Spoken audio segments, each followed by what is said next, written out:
Assalomu alaykum. Anglayotganinglar Şinjan Yoshlar O'smirlar nashriyati tarafidan 1996 yil 7-oyda nashr qilingan Tarixiy aslima Manas daryosidan qaytish. Avtori Savdanut Zahir. Avtordan Hurmatli kitobxon. Qo'lingizdagi bu tarixiy aslimada 3 viloyat milliy armiyasining ma'lum qismidagi kang ofitser jangchilarining 3 viloyat qurolliq kurashi boshlanib 11 moddalik tinchlik bitim mezgiliga qadar 5dan kechirgan kurashchan hayotini qisqacha eslab o'taman. Chunki kishilik hayotning qimmati shu kishilarning shu davrlarda qilgan xizmatlari bilan o'lchanadi. Bu aslimada so'zlandig'ini ashu ofitser jangchilarning shu davrda qon kechib, jon tikib, jafodinmi, o'limdinmi qo'rqmas qaysar irodasi bilan oq qor, ko'k muz ustida zay yer osti gamilarda yetib qilgan ulug' kurashlardir. Bu shu davrdagi eng qimmatli ruhdir. Albatta, men bu tarixiy aslimamda ofitser jangchilarining shu davrdagi barliq qaynoq kurash, jafoliq hayotini to'liq tasvirlab berolmayman. Chunki mening bilishim cheklik. Lekin shu davrda bu jafoliq turmushlarni o'z beshdan kechirgan nurg'un inqilobiy sabdoshlarim texi hayot. Ana shu sabdoshlarimizning to'liqlashini umid qilaman. Bu kichik tarixiy aslimamni Uch viloyat inqilobining 50 yilligiga bag'ishlayman.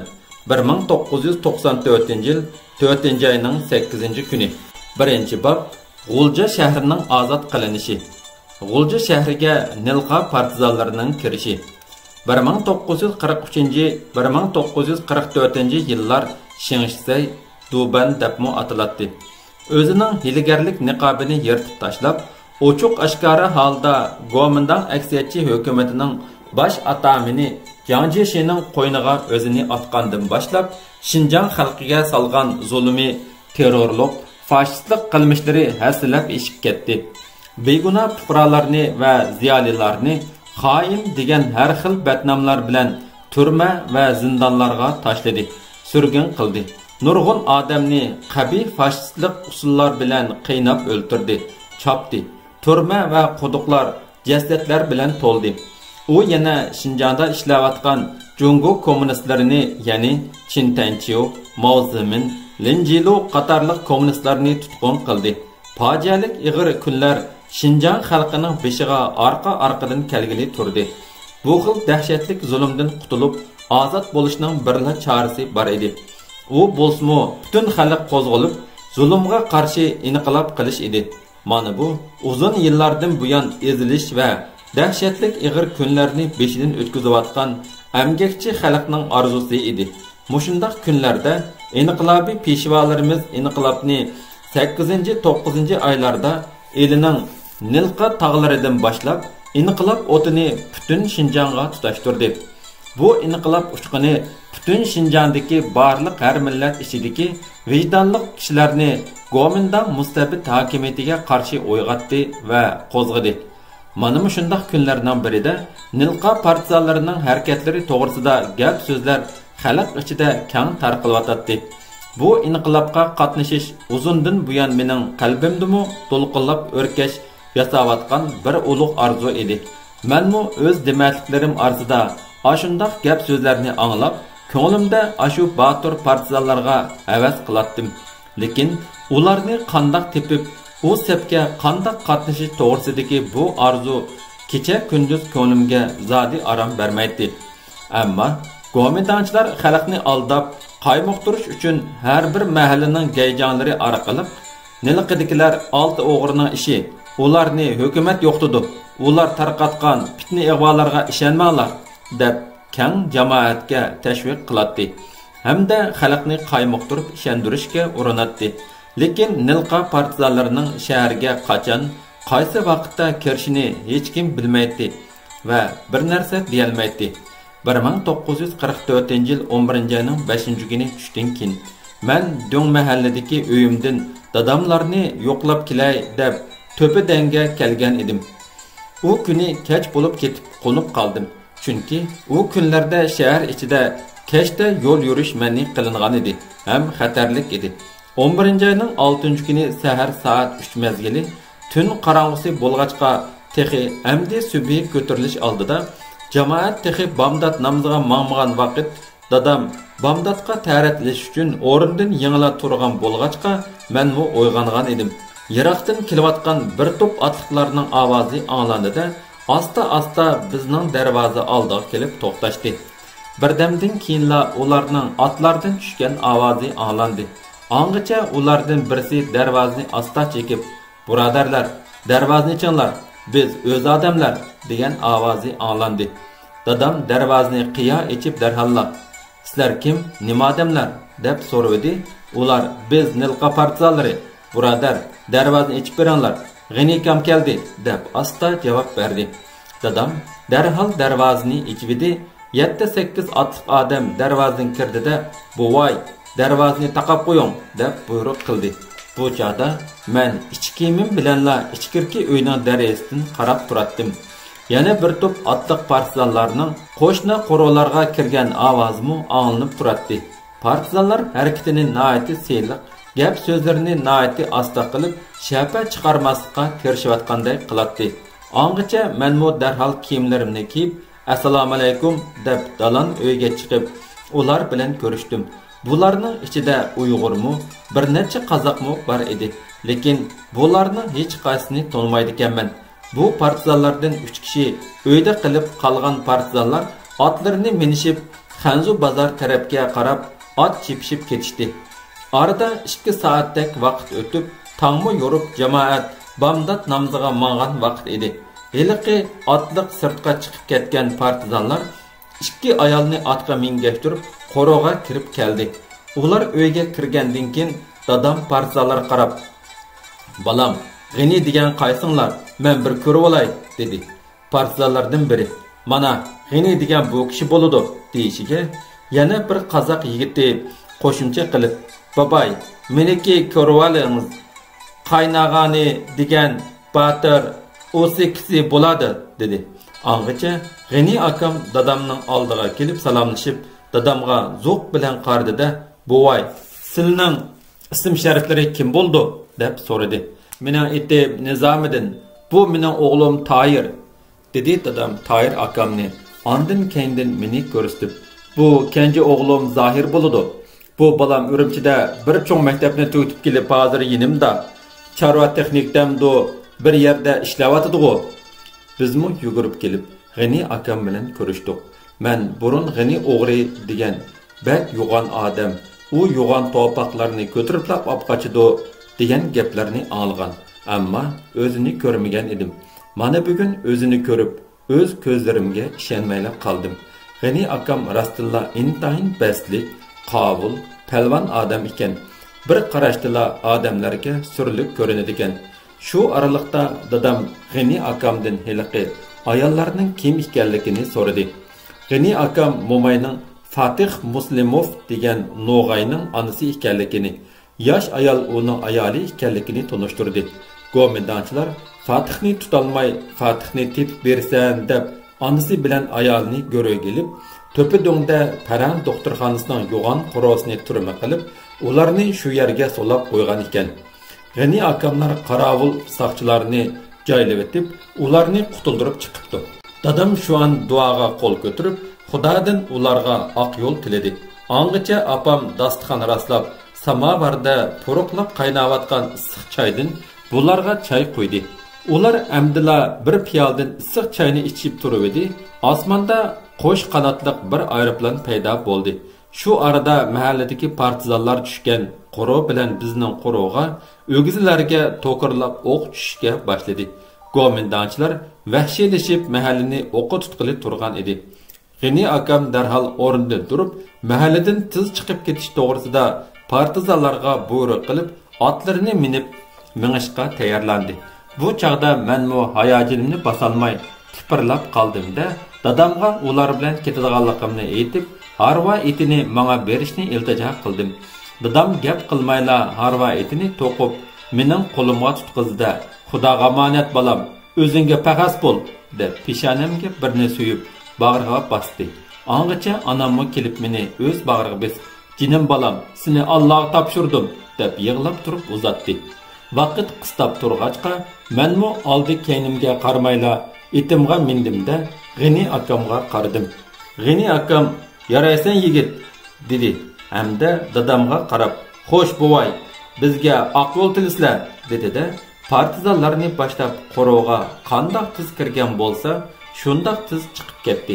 Menmu ko'k bo'z otni minib, ularning orqasidan qolmay mandim. Shu kundan boshlab xalqning ulug' arzu armonlarini qalbimga tukib, bu cho'ng inqilobiy qo'shinning oddiy bir a'zosi sifatida inqilobiy kurash qo'ynida chiniqishga boshladim. Biz shu kuni, ya'ni 11-oyning 6-kuni saharda G'ini akamning partizanlari bilan Kipak yuzi kenti orqali Turpan yuzi tarafga chiqib ketdik. Aeroplan ustimizda bir mahal o'q yog'dirib baqdi. Ularning atgan o'qlari nishonsiz edi. Shunga u o'qlar bizga tegmadi. Biz Turpan yuzini aylanib o'tib, Pilichxon teg'ining jirasiga sog'-salomat berib oldik. Men cho'ng uydan ayrilgandan keyin xili vaqtlargacha dadamning ahvolidan xabar ololmay ansirab yurdim. Lekin u oy, u kunlarda ularni izlash mumkin emas edi. Vaziyat intayin keskin edi. Shu kuni kechda G'ini akamning partizanlar atriti 1-chi, 2-chi, 3-chi partizanlar atriti bilan uchrashdi. Biz qaytib kirib, Oltishvar mahallasida bo'riq kutib go'shirinib turdik. Shu kunlarda kun obdanla sovuq bo'lib, eriqdagi sular nefis muz tutgan. Partizanlardan ba'zilarining kiyimlari yelin bo'lg'achqa, kechining ochiq shamili jon jinimizdan o'tib o'tadi. Shu kuni tong etish oldida Abdukarim Abbasov va Aleksandrov Aqorusning o'g'li Valyotka bilan bir turkum qurolliq partizanlar Qo'rg'os chegarasidan o'tib, tog' yo'li bilan G'o'lja shahriga yetib keldi. Haram bog'liq Ablimit degan bir tonishim uchrab qilib, menga bir dona ko'ni miltiq tepib berdi. Ablimit aslida Shengshayning harbiy maktabida o'qigan edi. 11-oyning 7-kuni saharda partizanlar bo'linib shaharga har tarafdan hujum qildi. Men Oltishvar mahallasida buyruq kutib turganlar qatoridan tonishim Ablimitning atritiga almishib oldim. Partizanlar bir qancha guruhlarga bo'linib, Oltishvar mahalla, Uchdarvoza, Soybuyi qatorliq joylarni egallab, Go'mindan valiy mahkamasini va bosh saqchi organini qattiq kontrol qildi. 7-kunidan 11-kunigacha 3 tumtuq zarba berish urushi ilib berildi. Go'mindan aksiyatchi kuchlarga qaqshatqich zarba berilib, oxiri Go'mindan qo'mondonlik shtabi, nahiylik saqchi, bosh saqchi, valiy mahkamasi, iskilat, elektr stansiyasi, un zavodi qatorliq joylardagi Go'mindan chiriklari tarmar qilinib, bu joylar ozod qilindi. Harambog', Liangshan butxonasi, aerodrom partizanlarning qo'rshovida qoldi. Shu arada Go'mindanning nilqidagi partizanlarni yo'qotish uchun nilqiga yordamga ketgan qo'shinlari qaytib kelib shaharga kirolmay, aylanib o'tib Liangshan butxonasi orqali Harambog', Gazarma, aerodromga kirib, shu yerdagi Go'mindan qo'shinlari bilan birlashib mudofaada turdi. Bu chaqda biz Ablimit boshliq partizanlar Liangshan butxonasiga berib, tam teshib dushmanga qarshi urush qildik. Liangshan butxonasi qor yog'ochliq bo'lib, yer sharoiti biz partizanlar uchun hujum qilishga qulaysiz edi. Shundoq bo'lsa-mu, biz dushmanni sirtqa chiqarmay, qamal qilib qurshab turdik. Keyin tayoq to'qmoq ko'targan sansizdigan xalq ommasi g'urra cho'qqanlar bilan ko'ch-ko'chlarda saldak yiqishga boshladi. Buning bilan butxonadagi dushmanlar patparaq bo'lishib, muasirida qoldi. G'o'lja partizanlari, Nilqidan shaharga kirgan partizanlar, Suydong partizanlari ayrim-ayrim holda Harambog' aerodromni qattiq muasirga oldi. Liangshan butxonasini muasirga ilib turayotgan chaqda Ablimit partizanlar atritidan meni va yana bir qism partizan bolalarni Harambog'dagi Shahojining beg'iga boshlab bormoqchi bo'ldi. Shuning bilan men uydan minib chiqqan ko'k bo'z etimni To'pidanlik tonishim Umarjon degan partizanga bizning uyga opirib, dadamning o'z qo'liga topshirib berishini topilib, Ablimit bilan Shahojining beg'iga berib, Harambog'dagi muasirda qolgan dushmanlar bilan tam teshib urush qildik. Harambog' urushining qisqacha ahvoli. Harambog' G'o'lja shahrining sharqiy shimolidagi shahar bo'yicha eng egiz yerga joylashgan bir egizlik bo'lib, uning shimoliy tarafi Aydurum bilan, sharqiy tarafi Liangshan butxonasi bilan tutishidi.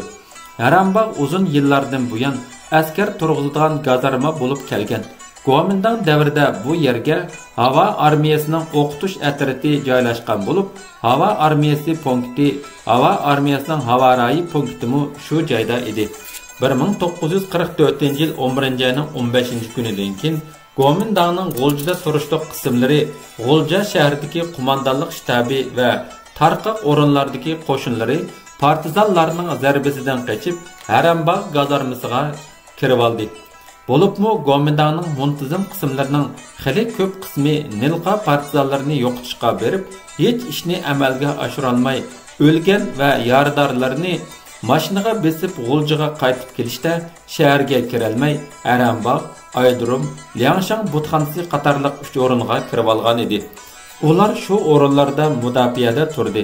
Düşmanning bu 3 o'rnining qo'mondonlari Harambog' gazarmasiga o'rinlashgan bo'lib, 1500 dan ortiq askariy kuchi bor edi.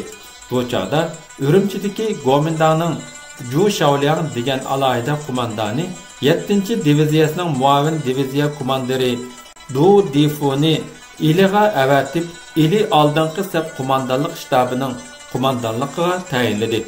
Kuomintang zapas 7-diviziyasining shtab boshlig'i Sauri Lingni muavin qo'mondon qildi. Ular askar kuchini yangiboshdan tangshib, mundaq o'rlashtirgan edi.